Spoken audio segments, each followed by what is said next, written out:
ठंडाई जहिया भेटैबू खरिहानी में।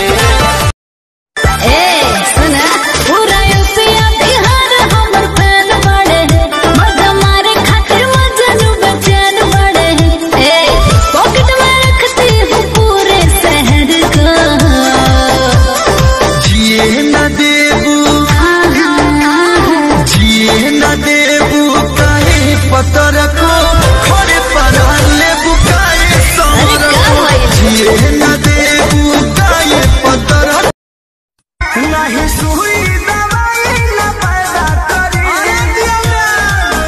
गरमी में मैदा पैदा करी हो।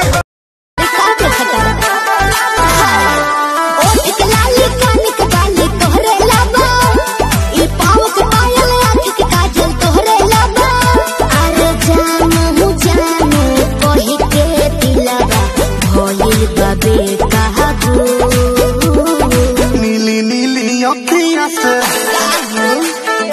कोई दिलू जादू लागता कि साचो मोरी।